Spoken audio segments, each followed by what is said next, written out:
Alright, let's begin.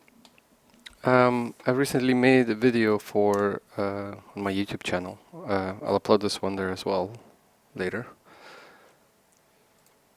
And I was talking about the process of taking a simple model from 3D Studio Max and then moving it all the way to Arma through this nice workflow that we've been practicing at RHS. What I'm going to show now is application of this workflow together with some texturing on a proper asset that we're going to include in the game. And I will be doing some Zenitco products as a short B9 rail, KV1P button, some rubber let's say rail covers, cable clamp, and a connector to a light. All this is going to be done for game. Let's say for in-game. So what you see here now is the high poly model that I've exploded for baking, and I here have also the low poly for baking, and the low poly is about 1000 verts. It's been all unwrapped onto one say one texture sheet. And if you watch my other video, I've explained a little bit about smoothing groups and UV islands. This follows this complete principle. You can see that I have my UVs set up in the same way as my smoothing groups, so that the bake will be just perfect. I will show you how to do that. I will first. Now I demonstrated that I have my LP HP. They've been exploded in a way that they completely match each other. And I also let it save. I also have a, let's say, a final assembled low poly, and this is how it's gonna fit in game into our asset. What I can do is this stuff. Wow. Okay. I'll start with something that needs to be done first before I begin baking, and that's creating a cage to get your bake just perfect. It's something I didn't show in the previous video, but it's a very important step. So if you watched my previous video, please, there I didn't make a cage, and you could see that there were some errors in the bake, primarily on the edges where the UVs separate. This model will not have this problem because I will make a cage. There are some, let's say, important areas that I'll have to look at, but it should be relatively easy. And what happens is that what I'm going to do is I'll take my whole low poly, I will clone it,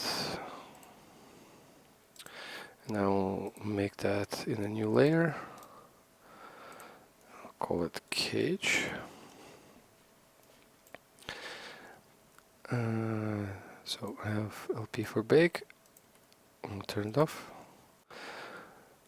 I will give this just some simple shader. Collapse it to poly. I see polygon wise it's very simple. Nothing freaky going on here. If you take a look, for example, at the high poly, this one was I went over it in Mudbox, in ZBrush. I will make a video of more of the ZBrush workflows for hard surface stuff in the future. But you can see also here elements done in with other techniques. So here and here and here we have sub-D elements. So these are just being subdivided. Claret has helped me create this part. Beck has helped me create this button part, and the rest I build myself. Notice that the button is not sub-D'd, but actually is a rather low poly asset. But it looks like it's being sub-D'd, which is really interesting because it's just using soft edges and supporting edges to create this effect. But this will actually bake quite nicely into my final low poly. Also notice that on this high poly model, I have assigned different colors to the different types of materials that will be in my final result, in my final asset. So I have rubber and brown. So here the rubber on the button, sort of like plasticky. These two parts, green is silver, sort of like chromed. Yellow is plastic. Blue will be the different type of, let's say, rubber that I will use for the wiring. And that's about it. But it was very important for me to assign these materials to the high poly to begin with, because we're going to use it to bake our ID maps for Substance Painter. Okay, so I will carry on with the cage. These objects, so I have collapsed them all to be editable polys. And what I'm going to do is I'm going to press Alt X to make them transparent. And I'm going to apply a push modifier to all of them. And the push modifier really does what it says. It pushes out the geometry, sort of like a cage. Like a cage and a projection modifier does basically the same thing. And what I'm going to do here is I'm going to turn on the LP, but more importantly actually the HP. So I'm going to turn the HP. And notice that if I sort of collapse the push, I can see my HP poking through it. But the thing that I want exactly is to actually make sure that the high poly model is not visible through this push, which is happening right now still on these, but not happening, I think, anywhere else. You want your cage to be enveloping your high poly completely and absolutely, but you don't want it to go too far, because the cage defines, let's say, the areas where the light calculations will be performed. So let's see, so for majority of the objects, something like, so for this thing, for this thing, these things, that thing, the wire, it's coming out. So what I'm gonna do is I'm gonna come back and let's make it just a bit more, so that this thing I don't have to fix. I have to come back to this. The wire looks fine, nothing poking out. The button looks fine, these look fine. Here there's a little poking over there. So what I'm going to do is I'm going to select bit by bit and make this one unique so it doesn't affect all the other ones, and I'll just increase it here a bit to take care of those trouble areas.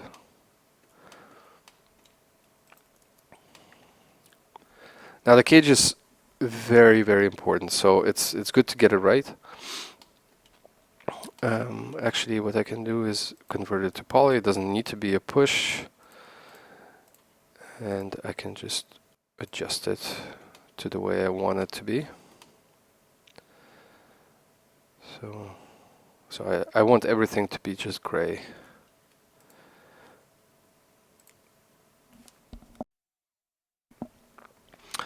Hi, CN fan.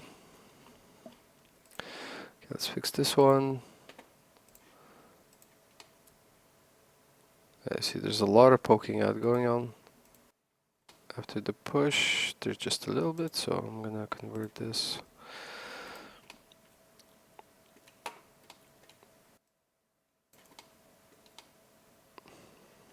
So you see here is a problem area where the model maybe is not so smart, but if I pull this too much, then other edges become uncovered, so you have to be careful that you do just the right amount. Again, doesn't have to be very weird. I can also, again, just do an edit poly modifier if I want to save the stack.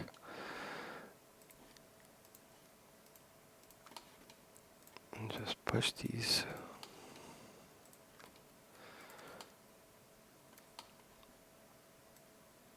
Just a tiny bit, so just that it covers, and check here that they don't mess up anything.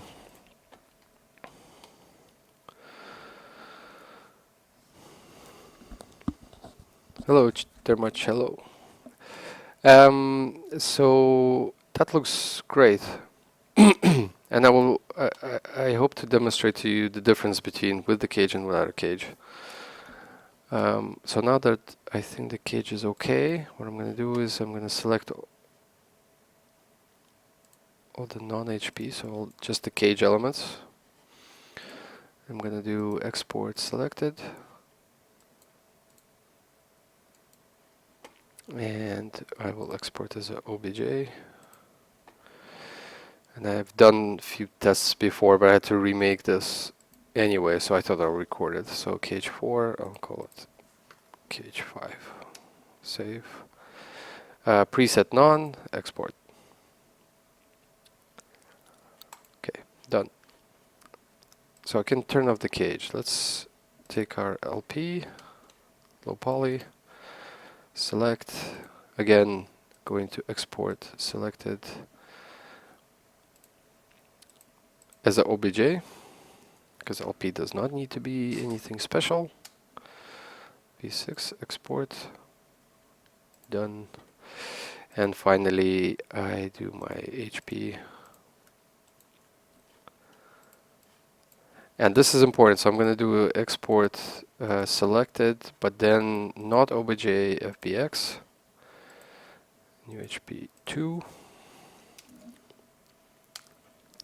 The reason why I save it as FBX is because it actually saves the material data, so it understands that the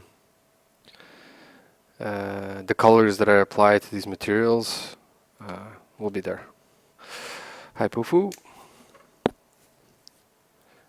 Mr. Cover My Ass, the update will be there when it's done. We would hope that you have learned this already. Okay, so I saved everything. Time to fire up my Substance Painter.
Sorry, I was muted. So yeah, so I want to come back to Max, and after loading the new project, I'm going to save out one more model, and this is in assembled form.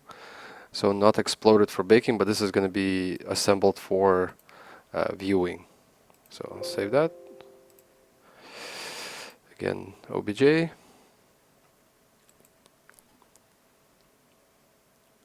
And I can move on. So LP model is loaded.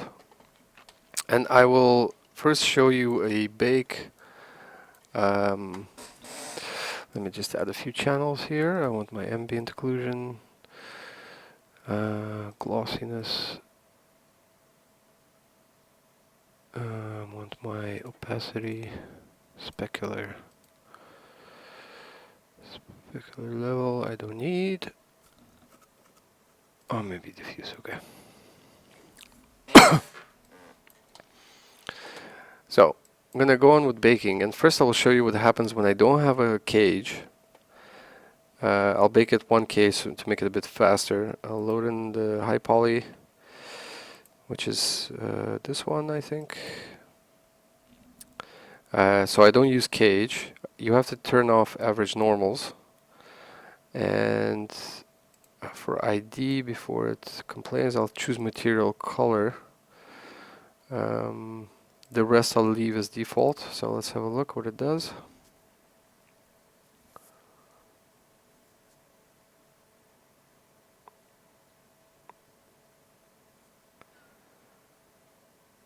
Now on first glance it's actually quite not bad, but if you pull in a bit closer you'll notice that there's these weird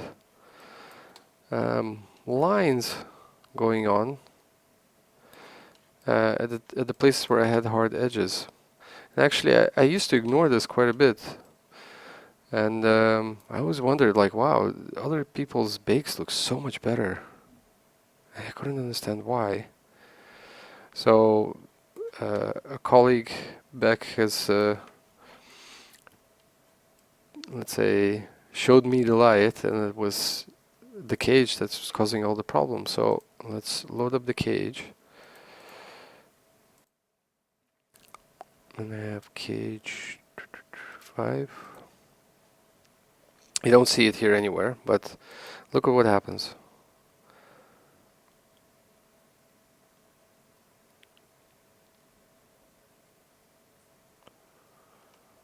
Now all of these strange lines all of a sudden disappear. The bake still looks weird, and some weirdness is happening, but I don't know why actually. I have to go back and check, but but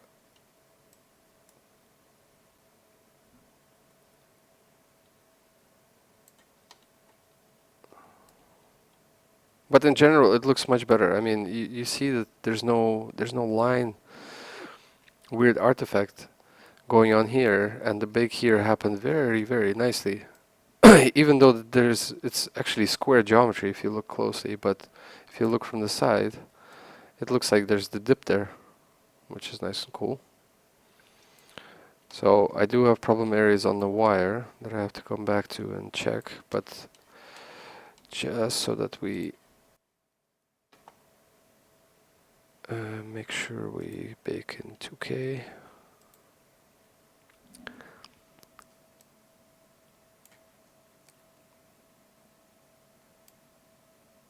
Bump frontal distance, and 2K will already look better.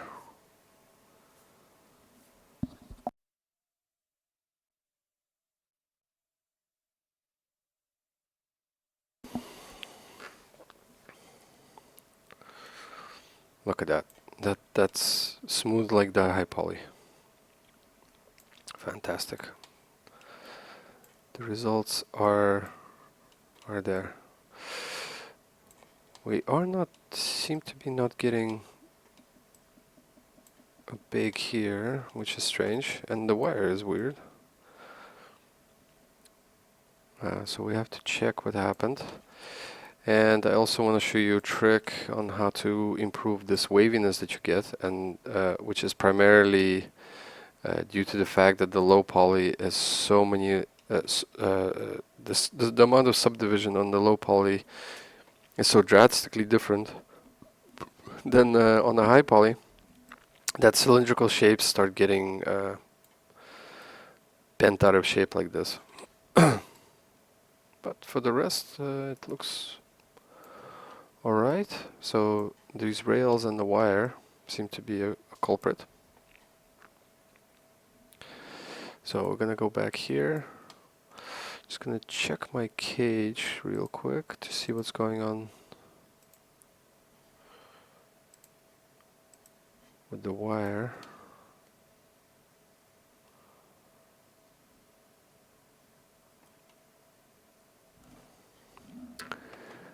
LP for bake.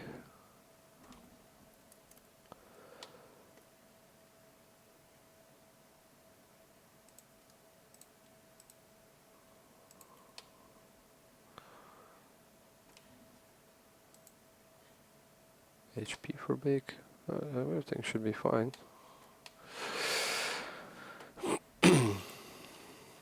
But so okay, so we have, this is the cage. We'll improve this one first. This is LP for bake. And you can see it's actually very, very angular. So this is what's producing this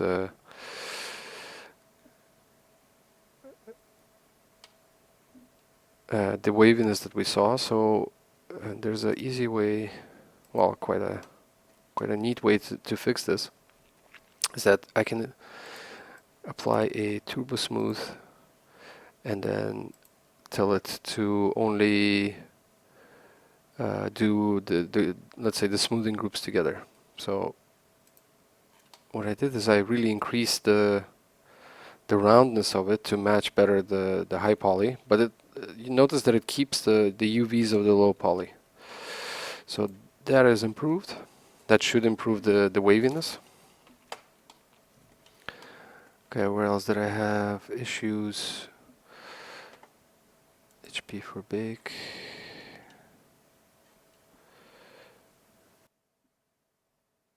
Okay, what I'm gonna do is save this real quick.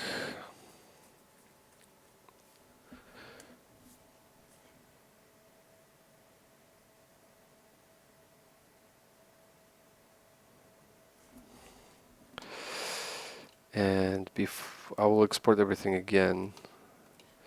I'll make sure that before I do, I actually reset Xform.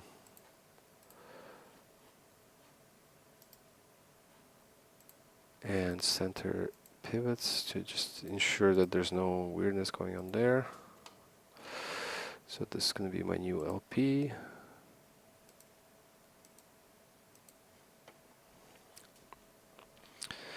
New LP 7.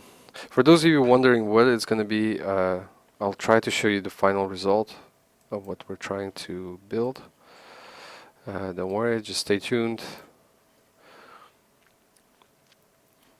It's not a secret, but it will be hard for me to mention it 20 times during one stream.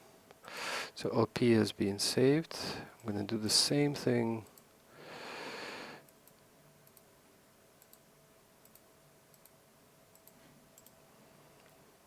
with the cage. Export selected.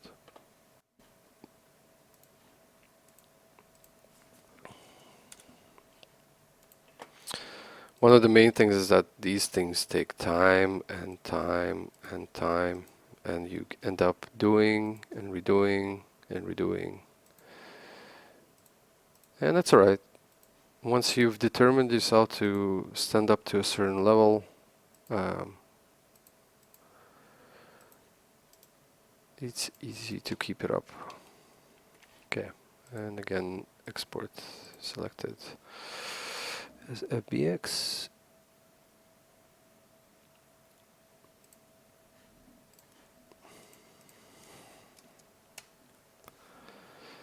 Okay. Just hope that nothing crashes. So I need to load up my new LP. New LP 7. Okay.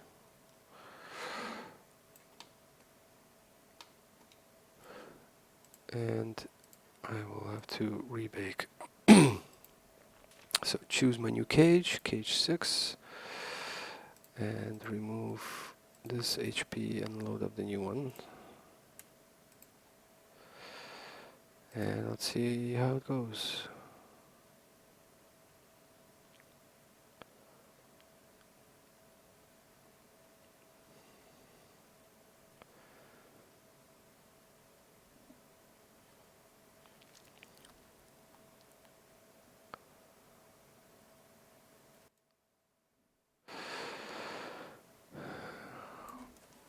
Red Phoenix says that he only bakes once or twice, but yeah, I'd say we want perfection, right?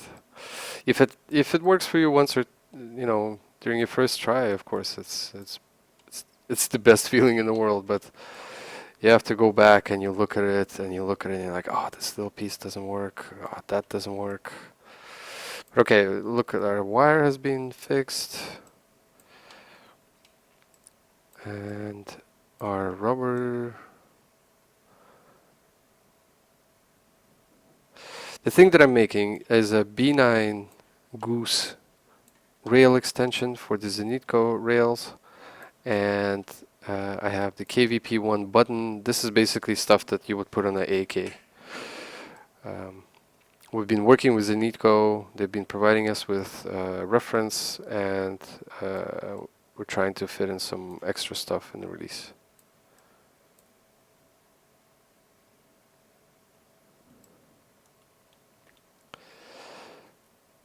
Okay.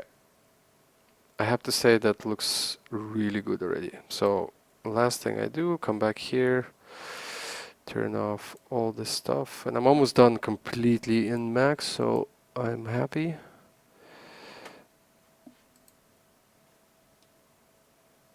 Because Max is starting to slow down. I don't know what's going on.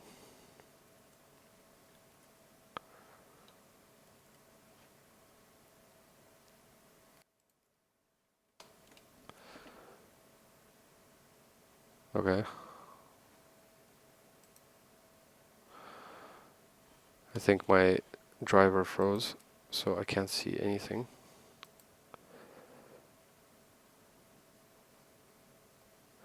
What I'm gonna try to do is just do it blind.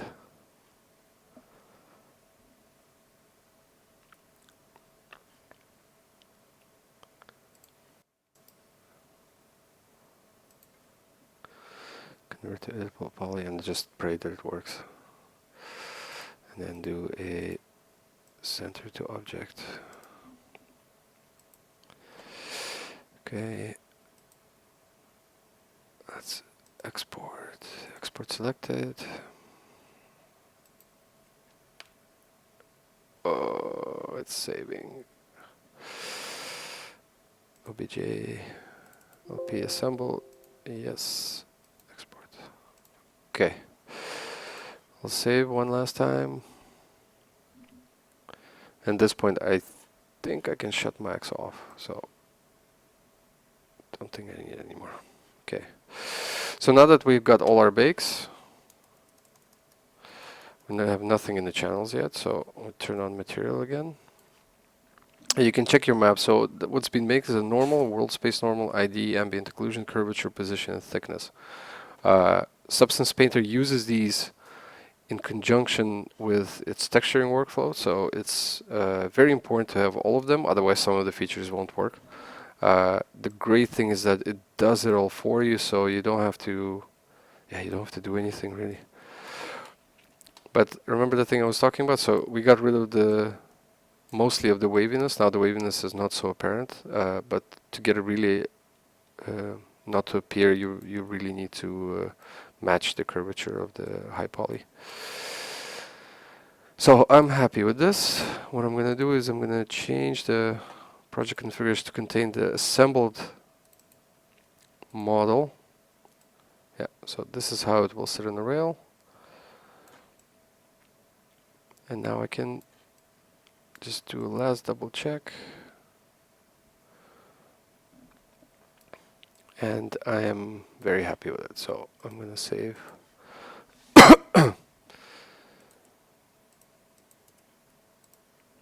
To a file. Okay.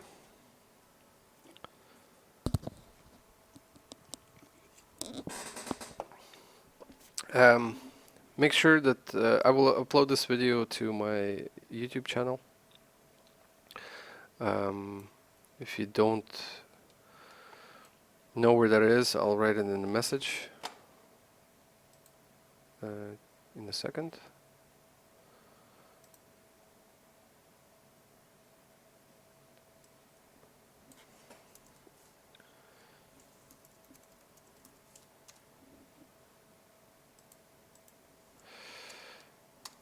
it up.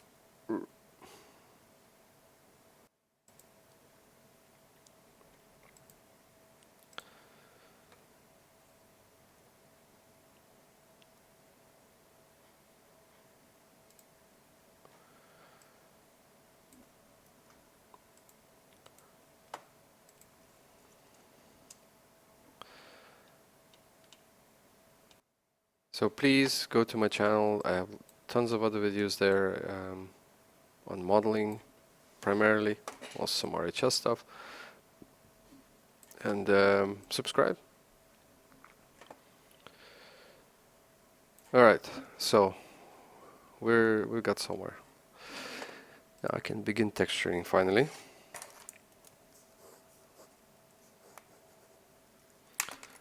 Ah, there is one thing I forgot. Ooh. So this is one last thing missing here. Okay, so I do need max.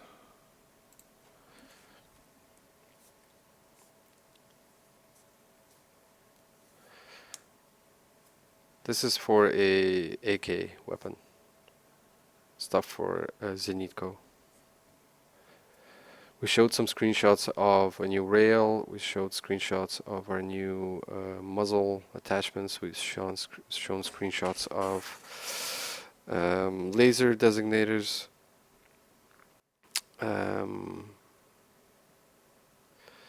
This is, let's say, the rest of the stuff, which we were not planning to do for this release, but something has something positive has happened, and then we decided to not wait and actually finish this.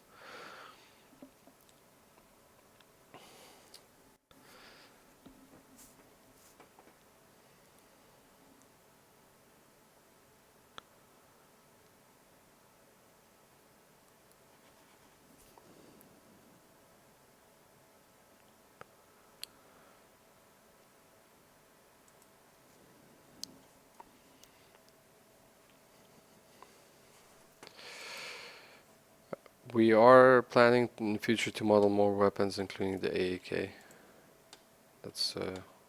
That will come. So that's the rail that we already have in game. So what I'm gonna do is, the one thing I forgot to do is copy this one, because in the final configuration it will be there.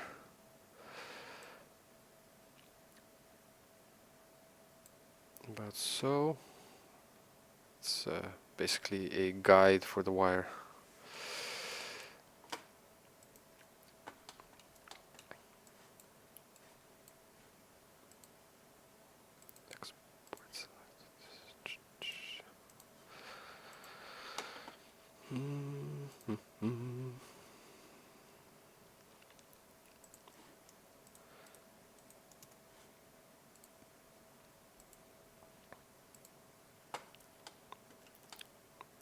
So this is, in this video I'm of course not just trying to stream, but I'm trying to explain a bit what I'm doing, because this is means to serve as a tutorial video, not just for the general public, but also for our team who are trying to implement the same workflow. And that's why also, if you are watching this on YouTube right now in the recorded form, if you hear me answering questions, it's just be mindful it was because I was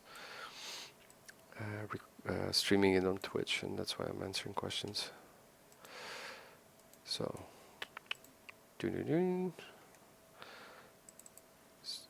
change the model to the second assembled one. Okay.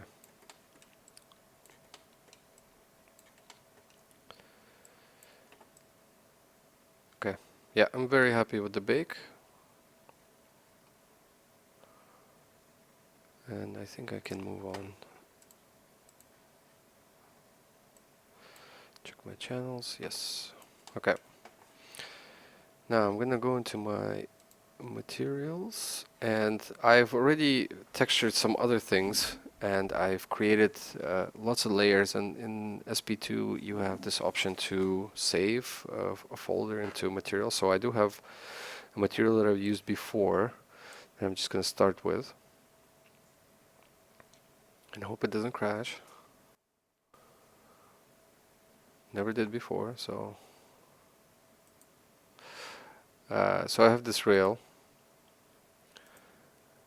You don't see anything yet because it has been applied to a different color selection. So pick color, and the color that it should go on is this blue, and voila, it just instantly applies. It's just like magic.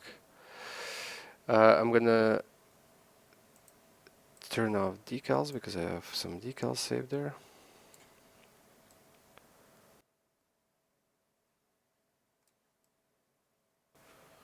And I do have some metallic screw material already there, so I will just also update the color selection to the green as we need it to be on the green.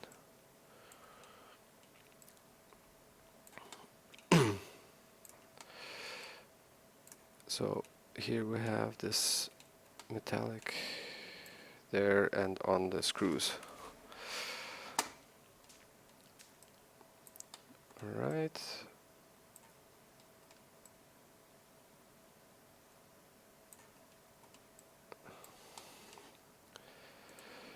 Okay, save.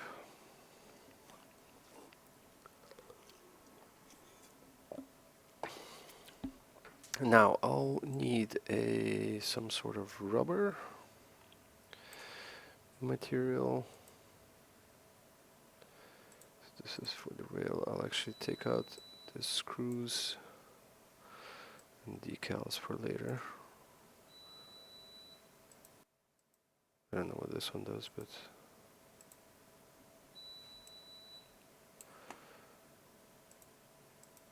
this does nothing, so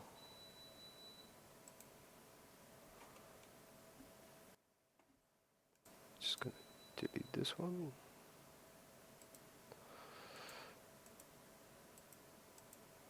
This one also doesn't seem to be doing anything.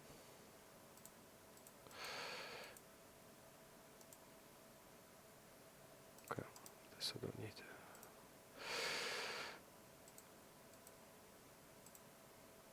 There's this other metal that I used for training, but I don't need it anymore.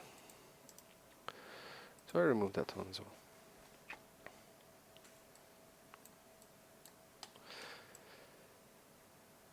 Alright, so that's all the metallic parts. Yes, in general, the results will be different. There's, I heard a, let's say, Arma shader floating around for substance that you can try to get a bit of a better feel of how it will look eventually in Arma. But I mean, if you follow the workflow, if you go to my channel, check it out. I did explain a little bit on how to tweak your materials when they get out of Substance Painter in Arma using RV mats to sort of get the same feeling about what's going on. But yeah, of course, because this is PBR, so this is physics-based rendering, and Arma is not PBR, the results will be different indeed. So I'll call this sort of chrome. And some of the reference pictures I have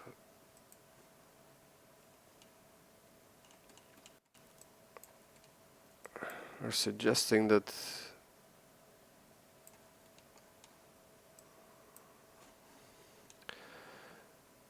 this has a bit of a darker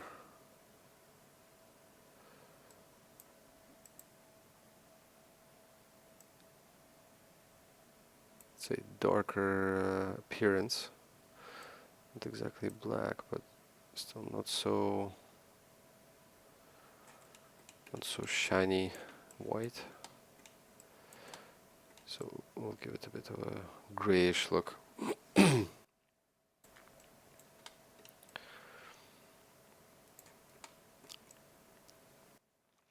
Alright, so we can move on to other things. So I'm gonna apply some plastic to my things what do I have plastic? So I have this attachment. These clamps are plastic. So I'm gonna look somewhere here. Plastic armor matte, plastic glossy. Probably want something glossy, but I did see plastic rubber.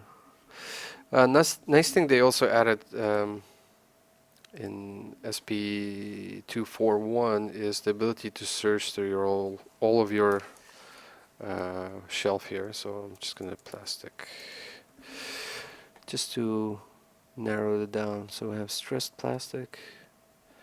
Yeah, stressed plastic is nice.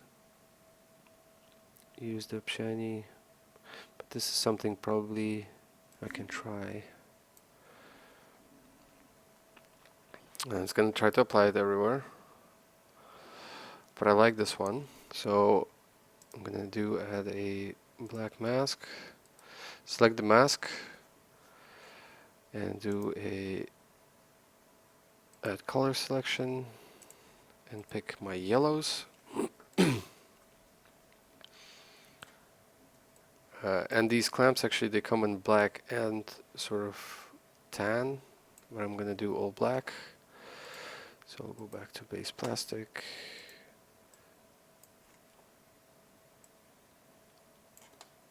And make them look a bit, yeah, black is nice. I do have this wear here, which I think is a bit too much, especially on this thing. On these things I do quite like it. So in order to mask it out on this part, what I'll do is I'll add a paint. Actually, no, delete effect. I'll add a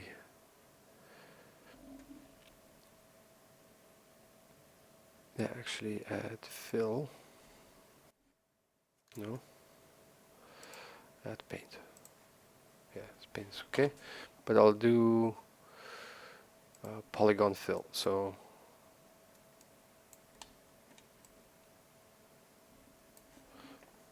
it's adding it, so I need to actually remove it and remove it from all the polygons here, because I want this thing is not really used, so I doubt it would have a lot of this wear and tear, whereas these get scratched over all the time. Okay, so yeah, so that's nice shiny plastic. This is a bit torn plastic. Here we can also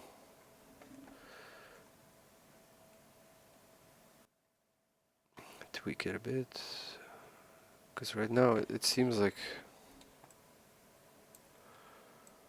maybe a bit too much.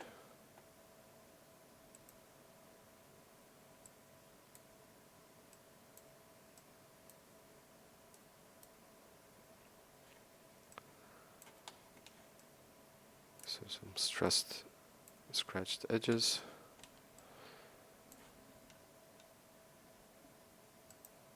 And maybe the color. I can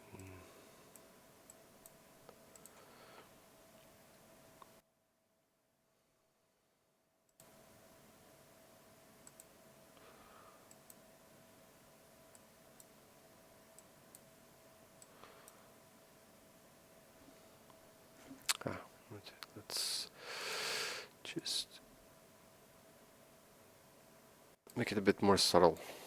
I mean, effects are nice, but when something is too much in your face, it will also not be that great.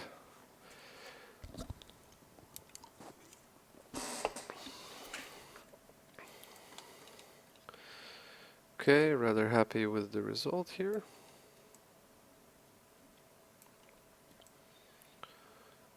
That looks good. Then we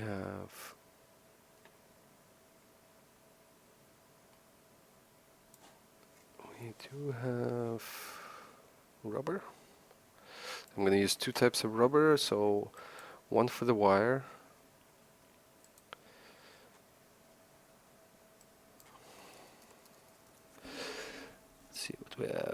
plastic rubber, rubber tire, industrial rubber, something like industrial rubber would be good.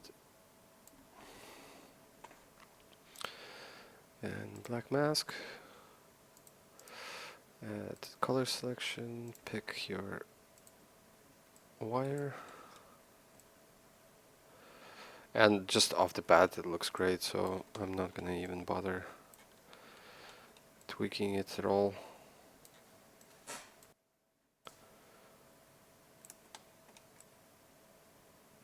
Yeah, I'm okay with that. And this actually, this type of rubber might actually be already okay for these things as well. I do think it's a bit sort of damaged, let's say. So maybe for the wire it's okay, but for these things it's a bit too much. So I am gonna remove from here, and I will drag in another industrial rubber just to make a distinction. This will be wire. These are my rail covers. Black mask, add color selection, pick, and then we'll pick these things. I will add color this one for now. Ah, okay, that actually is quite okay. So I'll try to get rid of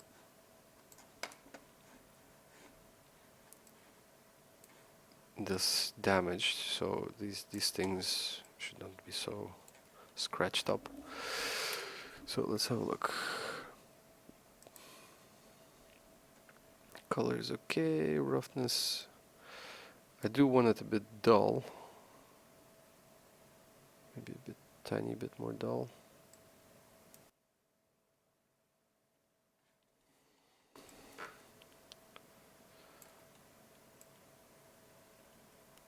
So when things are, you can remember that when things are rough, that means that light cannot reflect uniformly into one direction usually. So it diffuses, making things appear more matte. But that maybe is a little bit too much.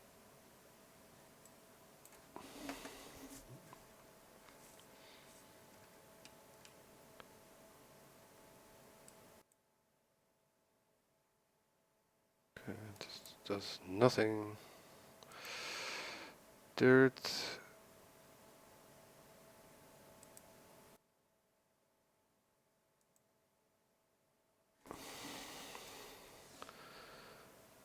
Okay, so this affects how dirty it appears in AO covered areas.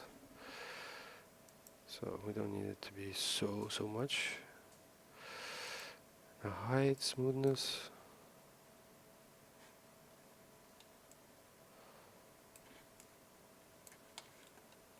This I'm guessing is the damage because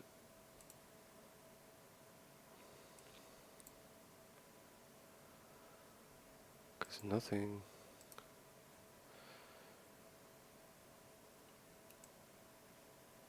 Yeah, okay. So it is these damages.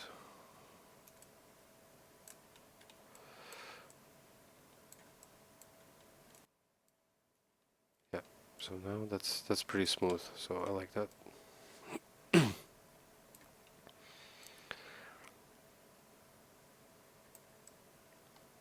And that's pretty much it. One last thing is I'm gonna decal it. I think it looks great already. So there's a few more things I need to do to apply decals.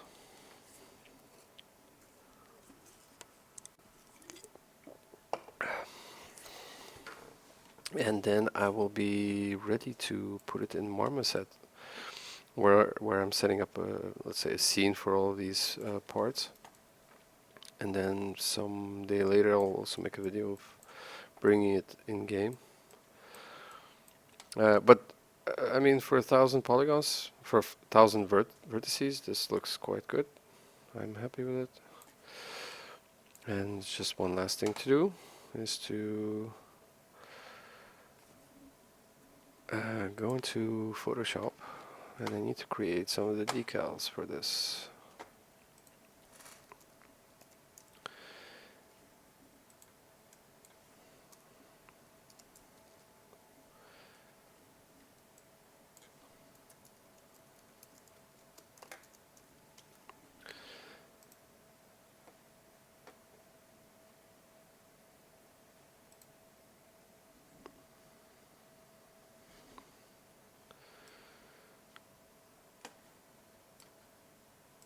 Okay, gonna create a new, say 512.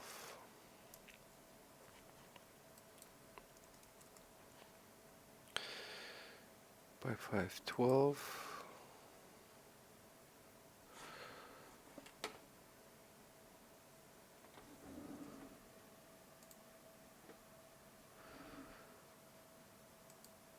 And there's some text that I need to write.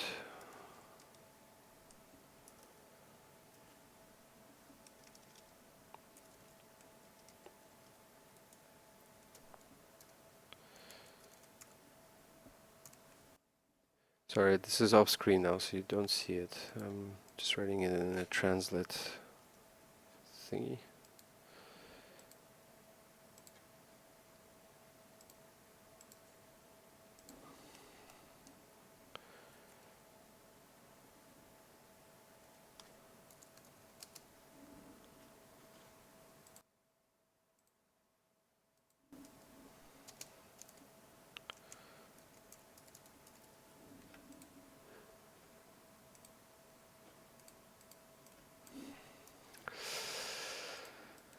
Okay.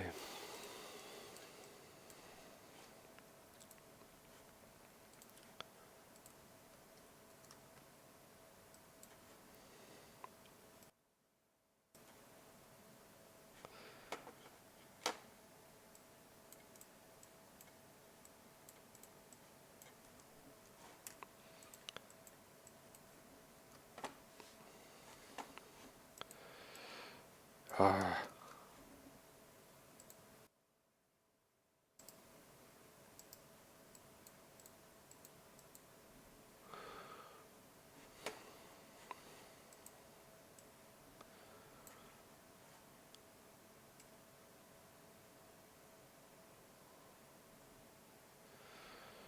So,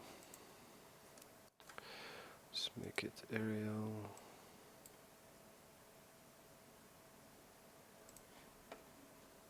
Do you want to space the letters a little bit? Don't know why it was so weird. So B9.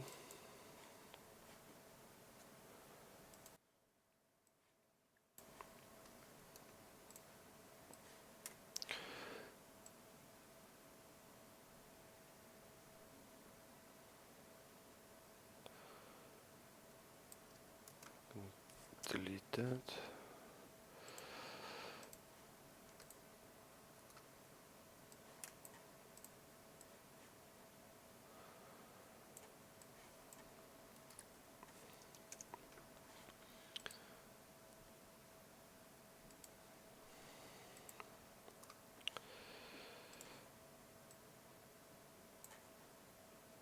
So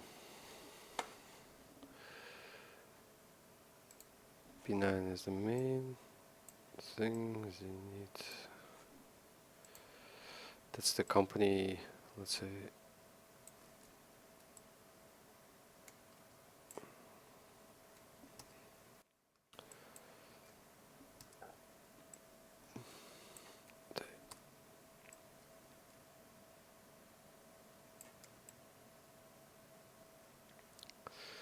That's the company name.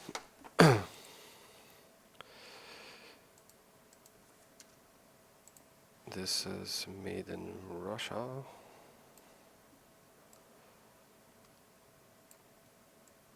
Oh God, please. Why are you moving?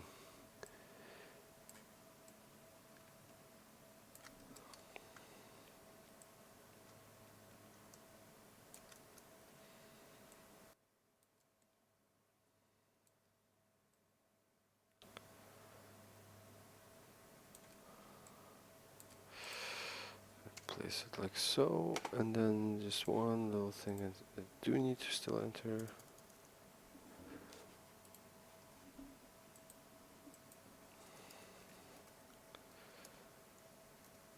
It's their website. They have graciously allowed us to use their logos without restriction. We are very thankful to them. They've provided us with reference materials such as images.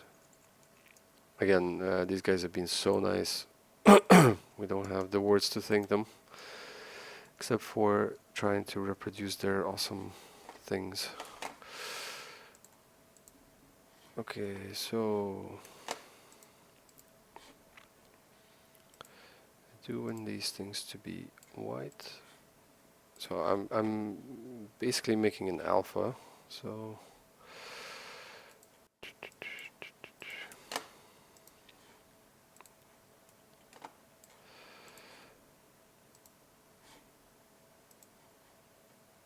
and I'll have to make more of these, so I'm just going to create a new layer.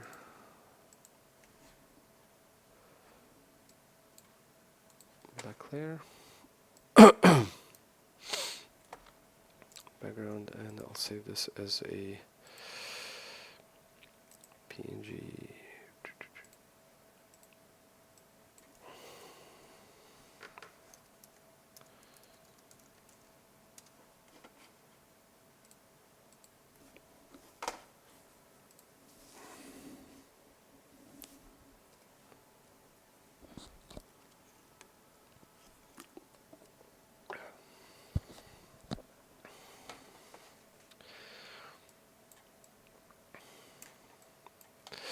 So I have this let's say decals layer, but I'll just recreate it.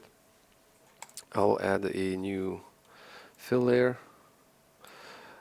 I'll give it a black mask. I will cancel my search here and go to alphas. Let me see if I can just drag in my alpha.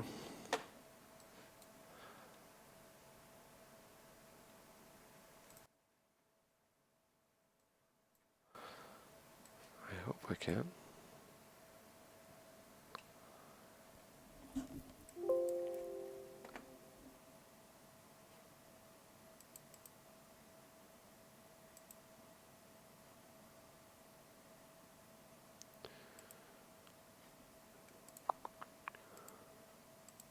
Okay, I do wanted to shelf. I wanted to stay there for future. Okay. I hope it's in alphas.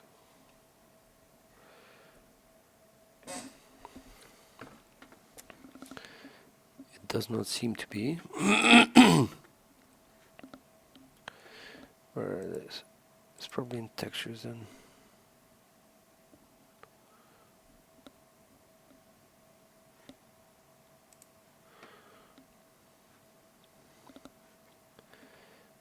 A B B D D.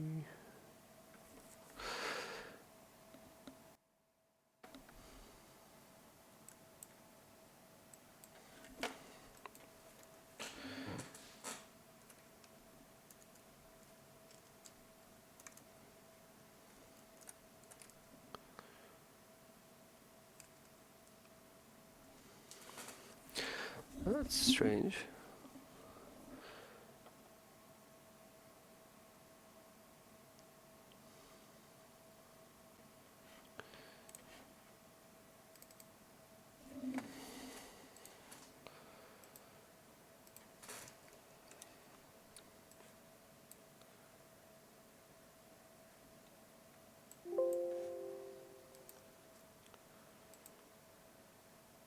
alpha. There we go. Alrighty.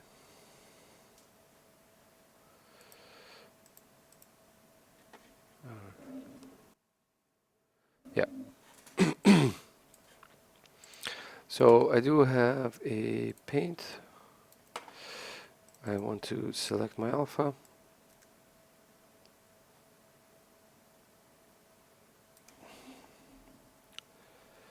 And I'm just going to stamp that in there.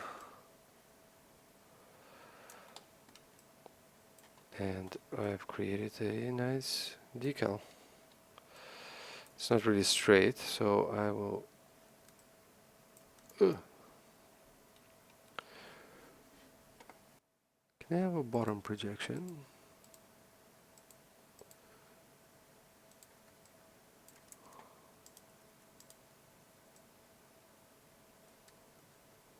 Yeah.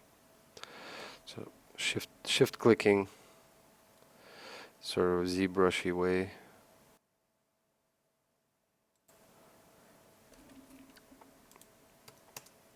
Now, if that looks kind of uneventful, it's because this material really does nothing except for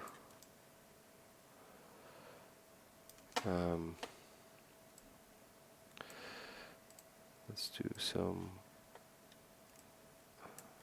changes in the lighting. Just also double check. But I would like this to have some sort of height effect. So I will give it a bit of a height information. I also make it a bit more white. I don't want it to impose roughness, metallic, normal, AO, gloss, or maybe AO a little bit.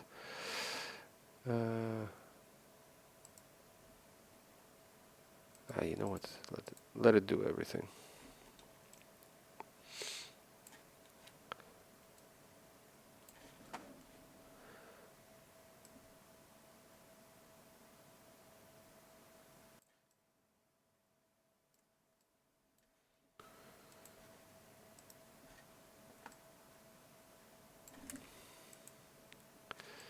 It just needs to be very slight.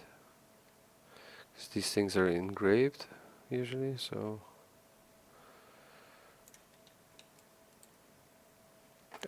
In reality, it will most likely be almost never seen, so because there's a light attached to this. So I'm not worried too much. Maybe I make it even a bit more subtle. That if I actually see on my normal map, it's very, very, very low effect. Like so. Yeah, I like that.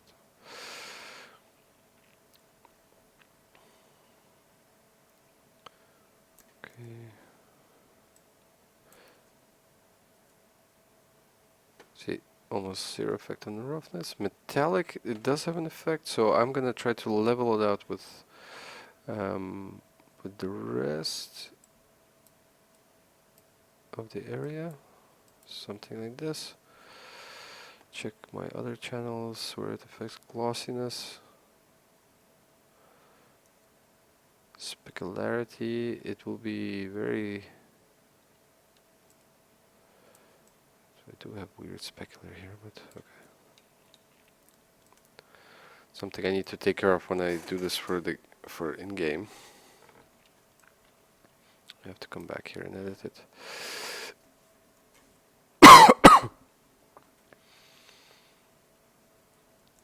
Okay, press M to get back. I maybe take it down a notch a little bit, because in-game otherwise it's going to be very bright. Okay, so that decal is done.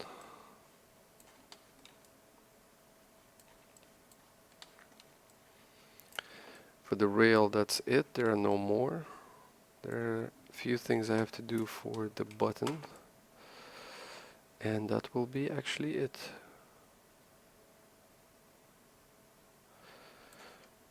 I'll quickly save. Now for the button I have to do two things. There's, aside from having the decals, which are on the upper and the lower side, and some here for the safety switch, there's some beveling going on the button itself, which we'll have to do. So first take care of the decals.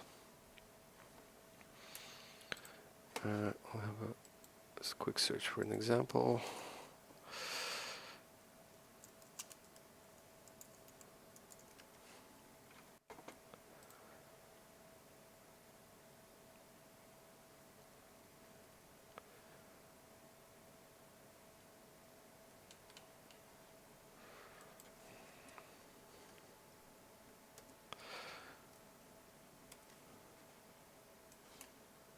Search here so you can follow a little bit.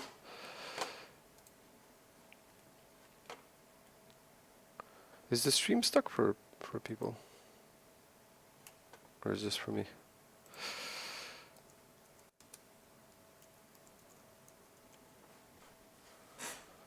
Okay, just seems to be stuck for me then.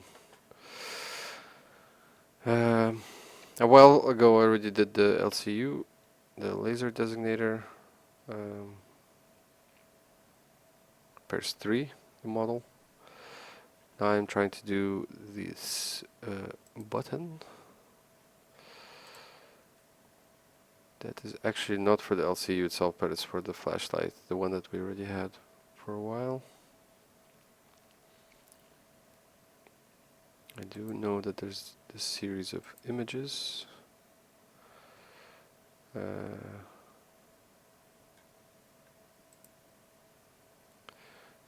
that's the incorrect one.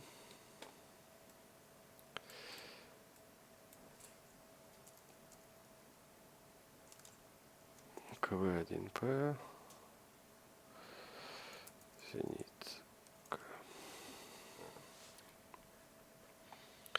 Yeah, so this is the one that I'm looking for as a sample. See, I also have to do the screws as well as the decals.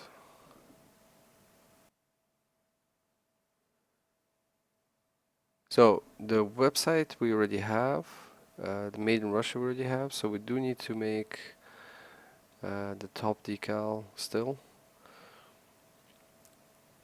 and the on and off decals here. So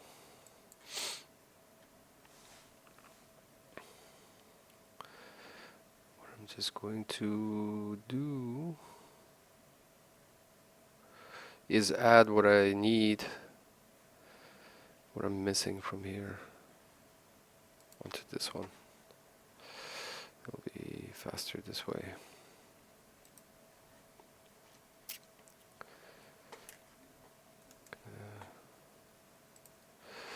КВ1П.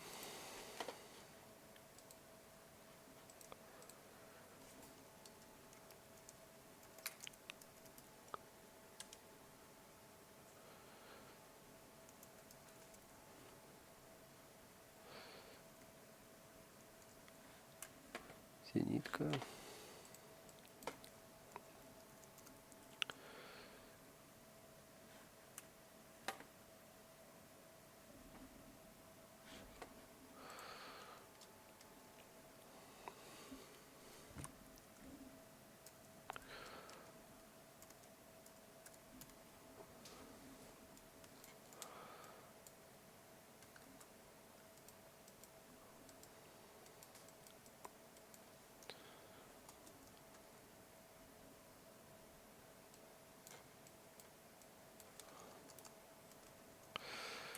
Okay, that's the first one.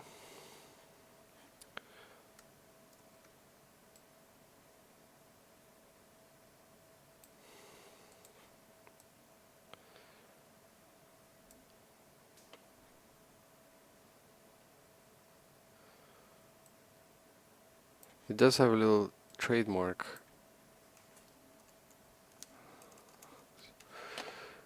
thingy on up top, so I will add here. So this stuff will go on top. On the bottom we already have the text, and I do need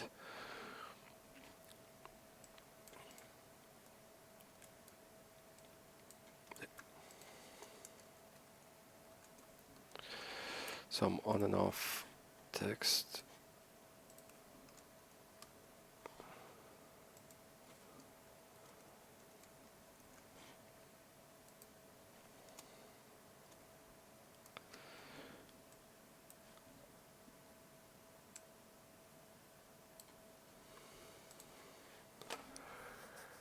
Okay, save this. PNG. I'll enter it as another one, just to be sure I don't overwrite anything. Don't need to do that.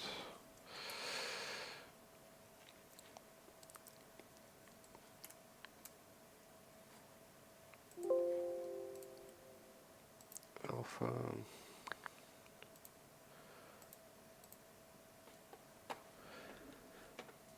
Okay, so again we're in this layer. We'll delete the old one.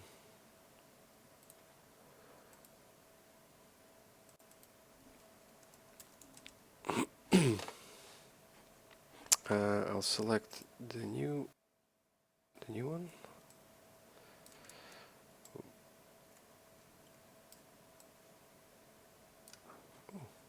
That I didn't know you could do.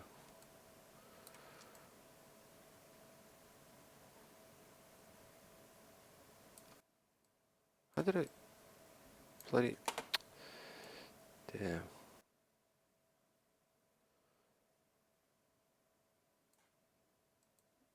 0. Okay.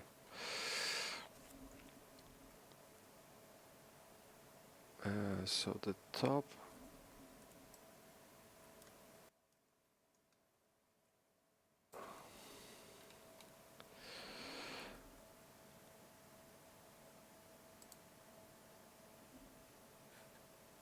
So painting. Sorry. Yeah. Okay.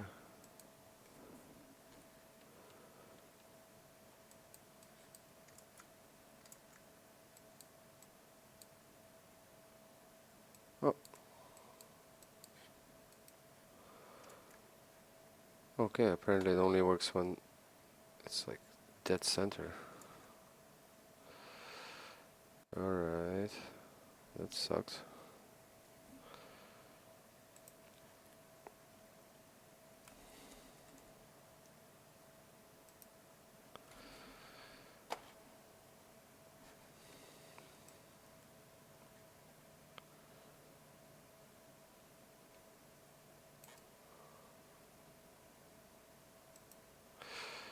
Oh god. That. Oh, Jesus.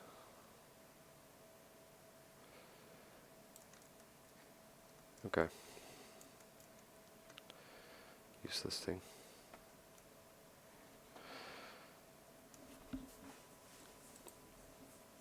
Okay, yeah, they really need to add a text tool to Substance Painter because that's a bit ridiculous.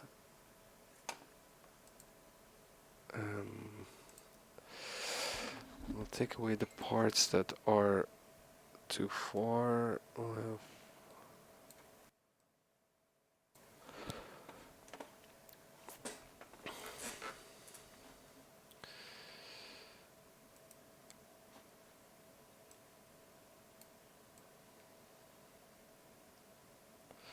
Yeah, in reality, I really should take them all out and have their all own decal. I think that's what I'm gonna do.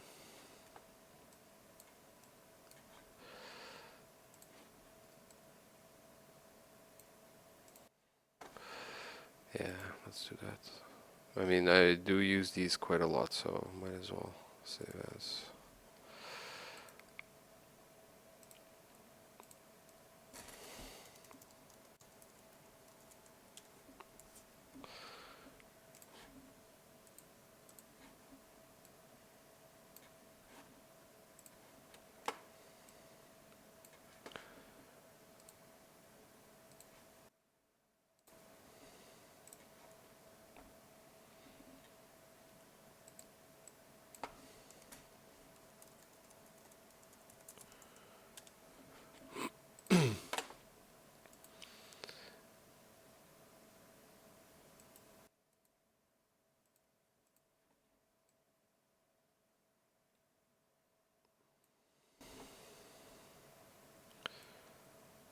Let's separate it again.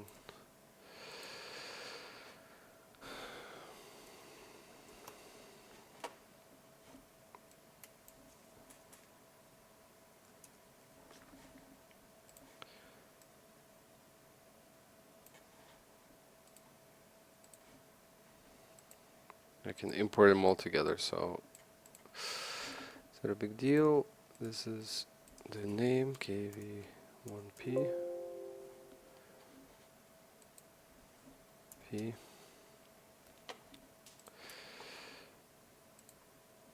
And we have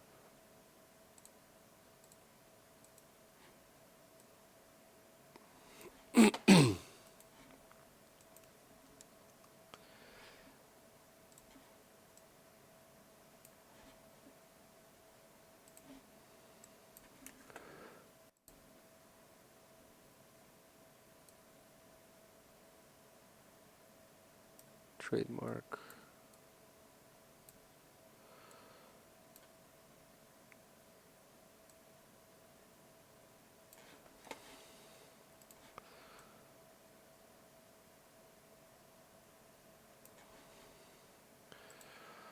Save as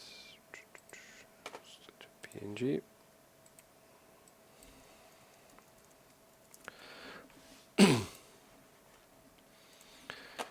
Okay, then we have,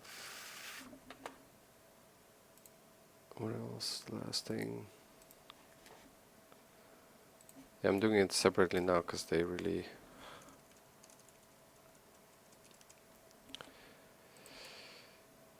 have different locations. So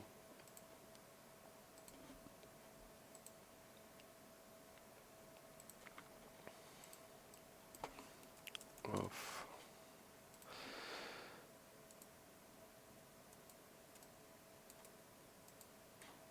And then on.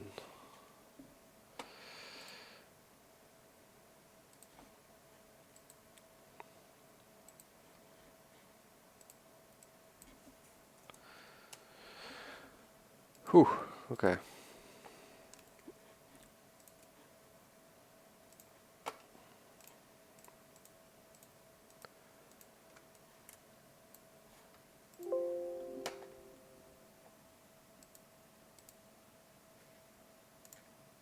Shelf, they're all alphas.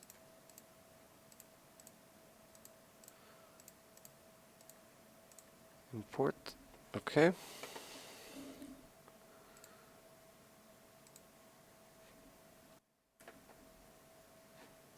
So we have, where's my sample? Just to go back, so we have the email, the URL, then made in Russia, and on top the KV1P and Zenitka, and then here on and off. So on, need to turn it 270. Actually, the other way.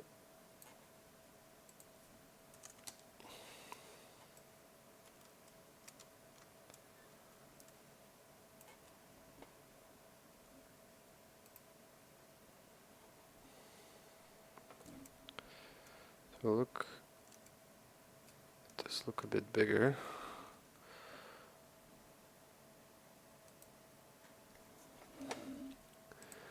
Off.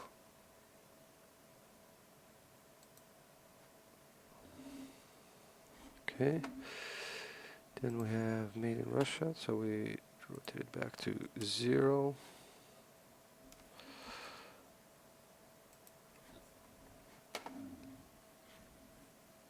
And we do have their email address, www. It goes there.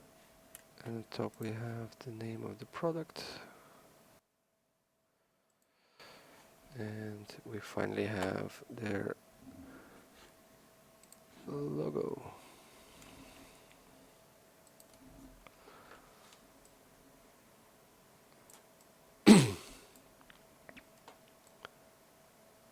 They do like to label their products quite nicely. So that works well. Okay, one thing that I remembered when I was looking at the sample, we do have these Allen screws that we do need to add. Top, the sides, bottom.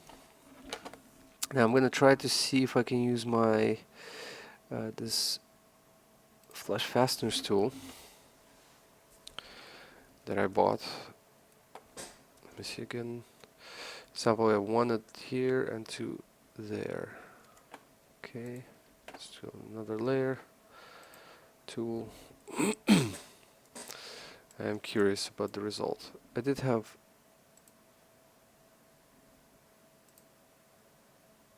bad, let's say, experience with it, but I'd say this looks quite fabulous. Let me check about the sizes. The sizes don't look correct, so I will go back.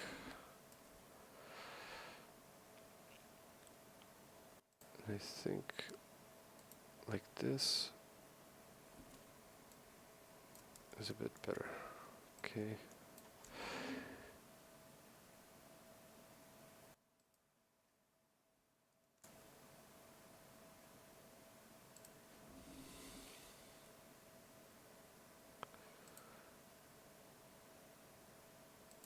And notice it does the height for you, the color information, everything. So awesome tools. There's some bigger screws in the bottom, and I think there's probably on the top as well. It would make sense if it was symmetrical.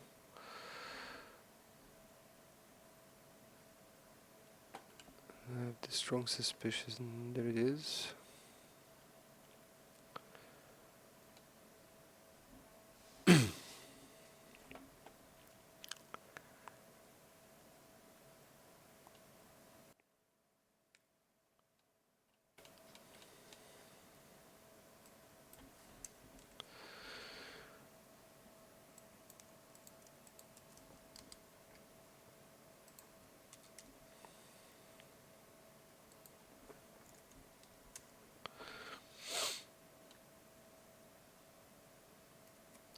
I think it's safe to assume that it's fine.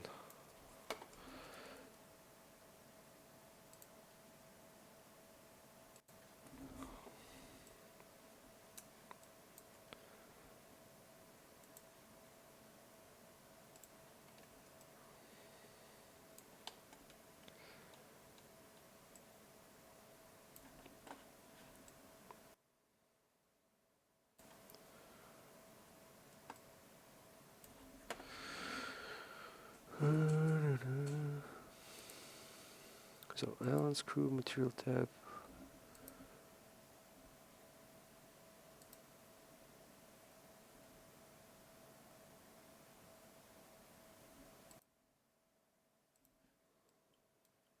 It will only affect the new ones, I think. Yeah, I think dark metal is more appropriate here. Anyway, yeah, that's good. I like that.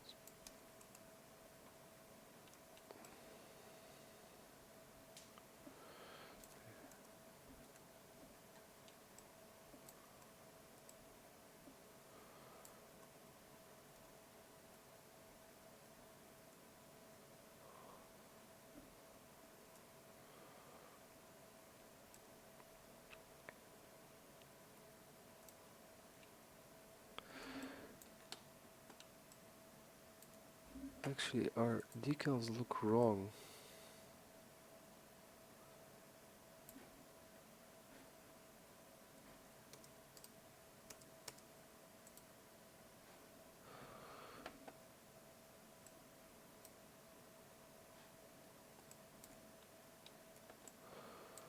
Let's try somehow.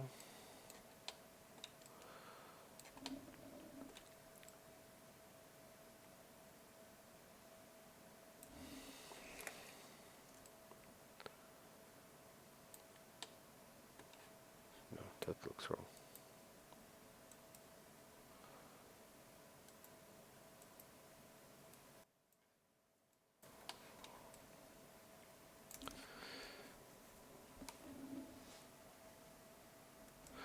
It is not a laser. This is a rail. These are rail covers. This is a button to turn the light on and off. This is connected and there will be a light hitting here. I will show how it will look in the final configuration. So this is just, I'm almost done texturing it. Don't worry about it. By the end of the video you will see what's going on. Okay, so there's just one last thing to do, is to make the text that's say embossed, or it's popping out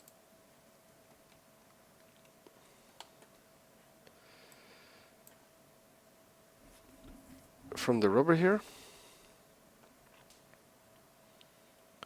which is really just a copy of the text that's there, to be honest, so it's not very exciting. Just put it here. So I have it as reference. But basically I will do the same principle as I did with the decals. I'll do another fill layer, and I will give it a black mask, and I will tell it to only use the height information of whatever I do here, and I will do the height. But just to give you an idea, if I were to paint something,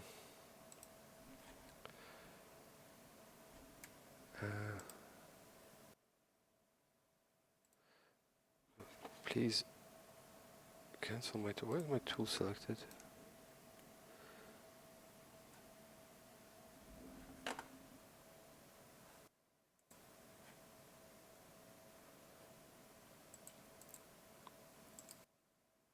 Do a paint. No, I want to clear it. I think let's do.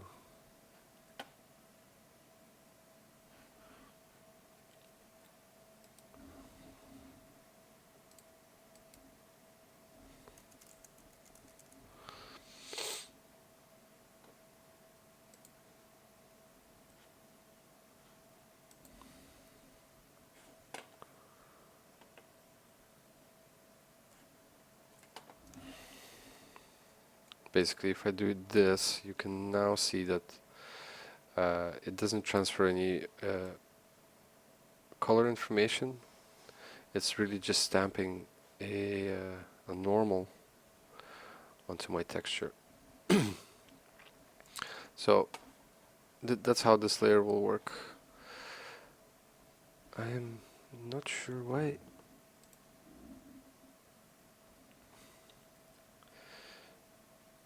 I really just want a normal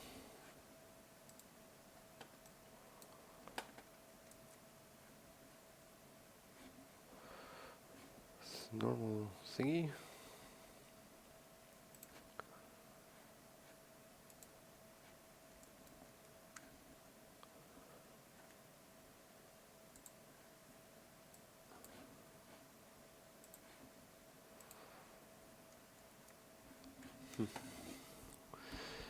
New material.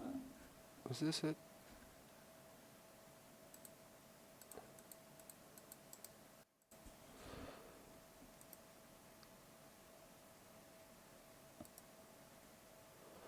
Okay.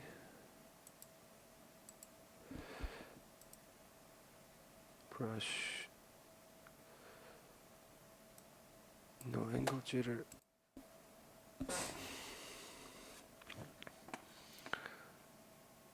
It is doing some weird stuff.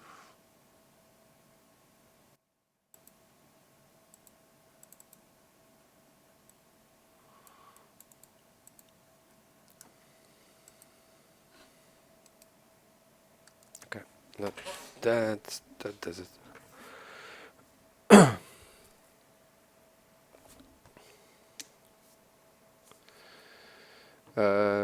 Lumion, is asking a question. I don't know if you are the right one to ask, but I want to create an add-on for RHS with retextures for German Special Forces. Could you tell me who I would have to ask for that?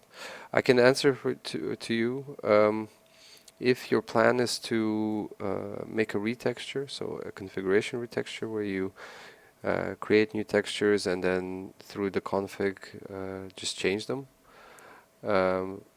we have no problem with that. So when you release your add-on, just specify that they need to have RHS running alongside it, and that's fine. That is also allowed by implicitly by our license agreement.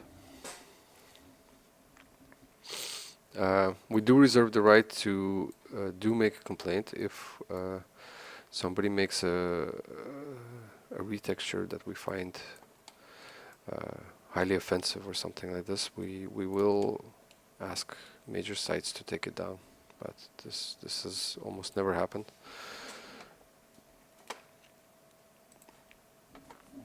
All right, let's make our final decal before we're done completely with the texture. I will just shut that off.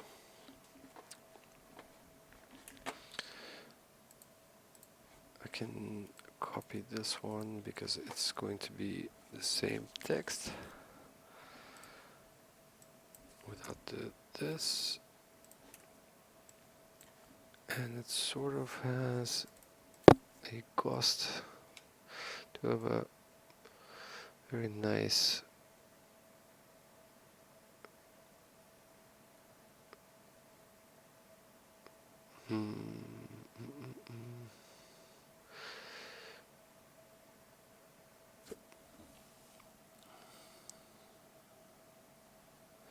and now FG, yeah,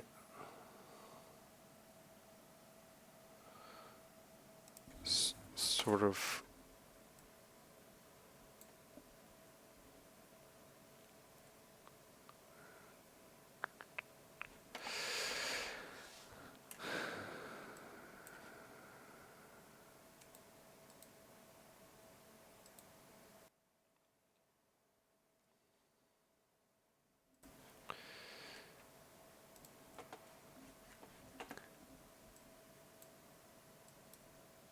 okay, then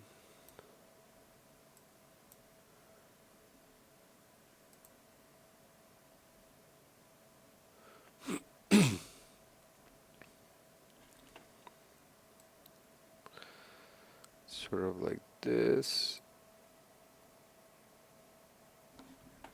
and we have same here. What I'm going to do is actually just copy the text, copy this one,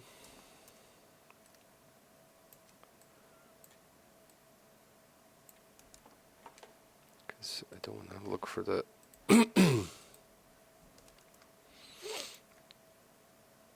oh damn it, so I guess I have to anyway.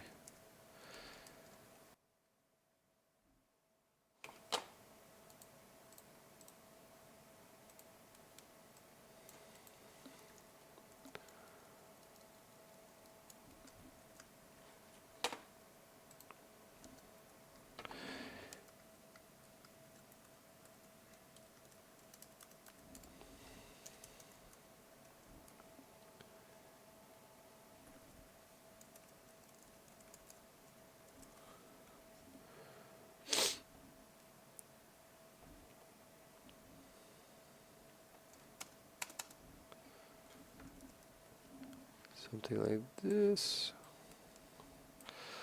Let's make it fit a bit.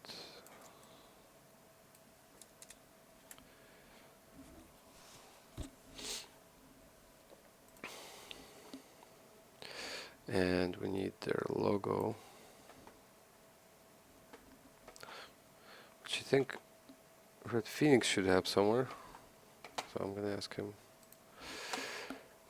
I'm gonna go find what the hell.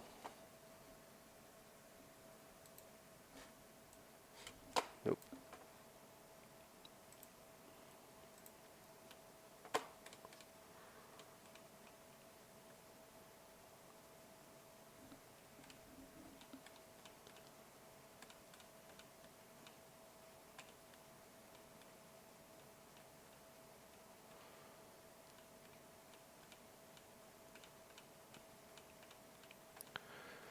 A long time ago he gave me the logo somewhere, but I just need to find it.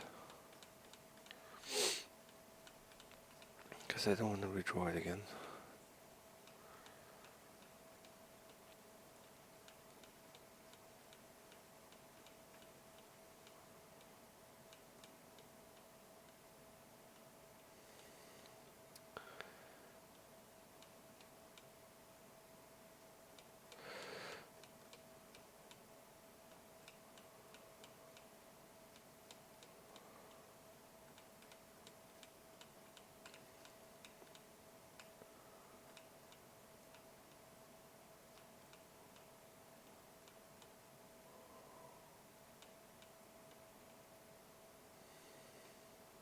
Yeah, okay. Copy link. Oh, no, let's open.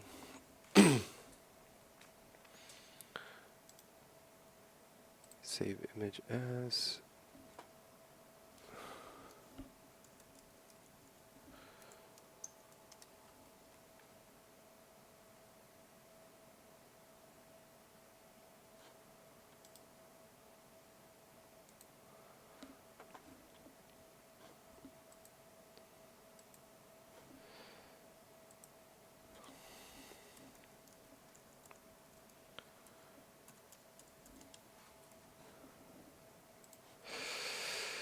Okay, file.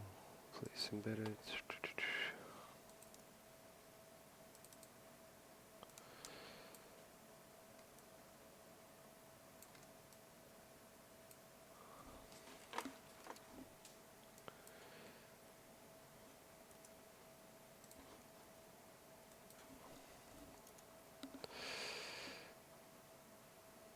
Do need to get my stream back. Okay, you guys still see my screen, right?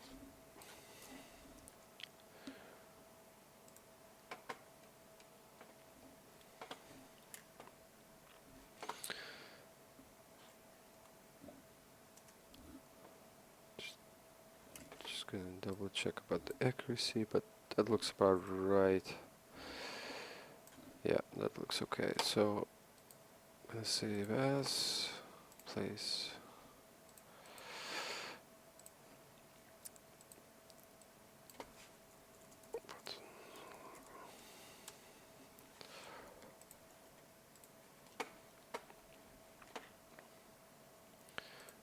My alphas, take the texture, drag it in.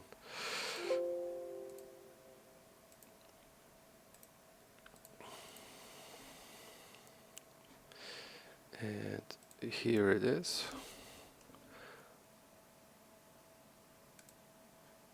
Ah, sweet. That gave me the effect that I want exactly.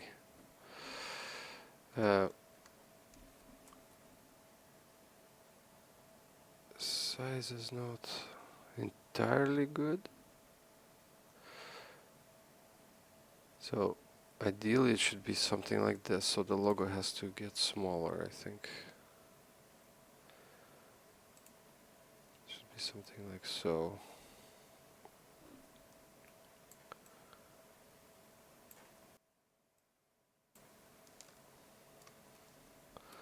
So I'll go back and edit out. Dragon.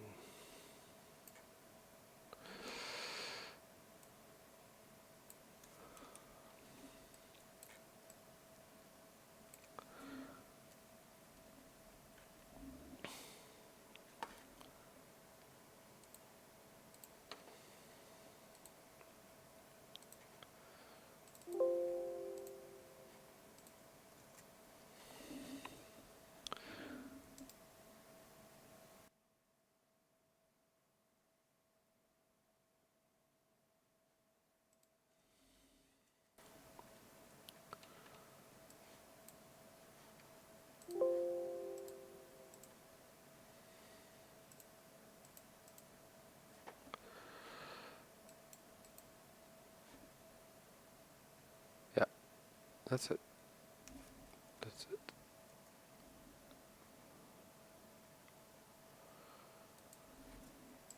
Oh, great. That's exactly what I wanted.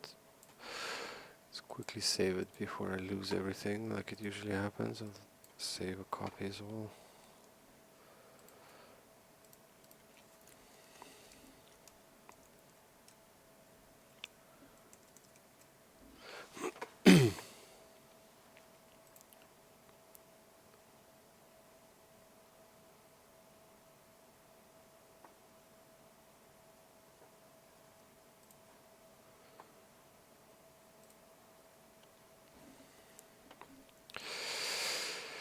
Okay, and I'm done. Um, I'm done textured. It will take some more work to get it in game and tweak the textures for Arma, but that's fine. It's not my goal here now.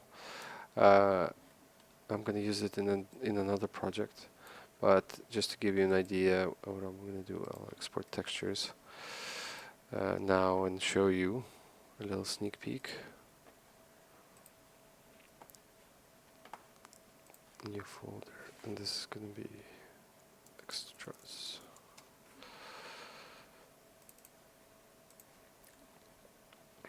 And I'll just save out everything in PNG, export. So that now many of you have been wondering what this is for.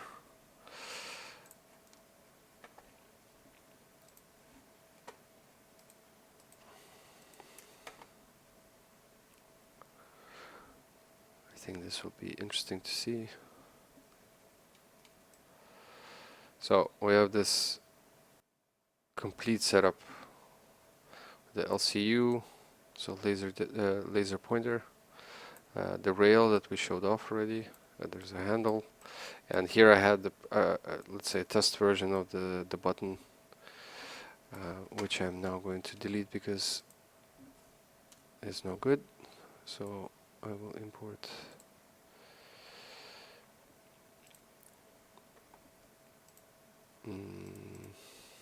this model.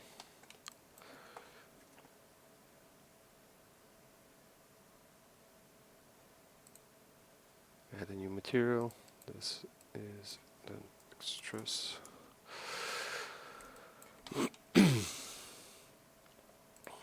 Add a normal map.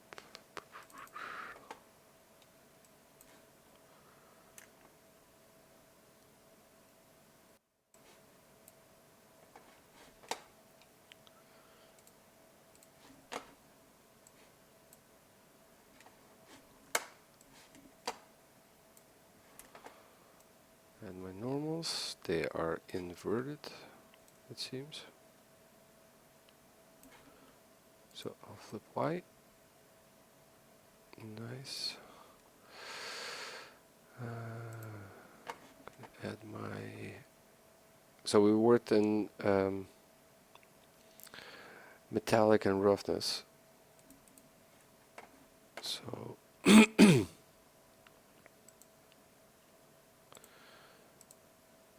GGX.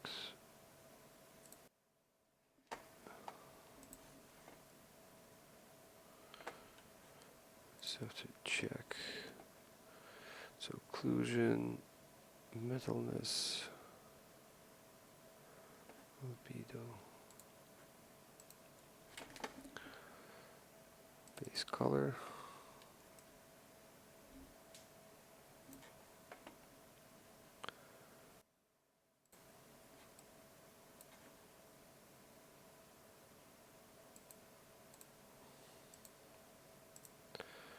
We work in metalness, so we will add metalness map.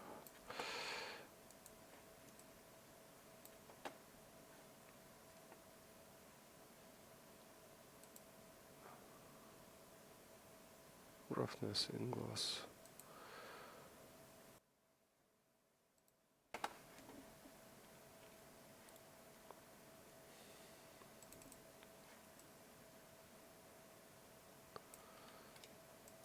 Super gloss map.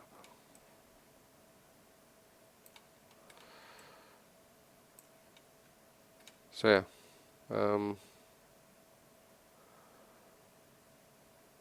something's not right because I'm using really the wrong.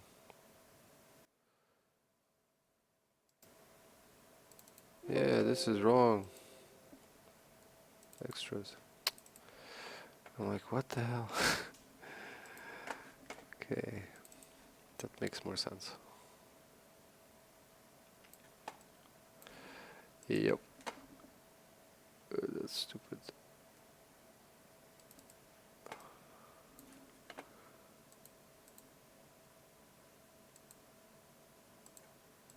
Inverted. That's why it was looking weird. Metalness, metallic. Just pop that effect, and I do need to add occlusion. My occlusion map mixtail.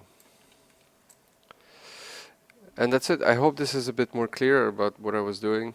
But I would just showed you a quick example of how to get your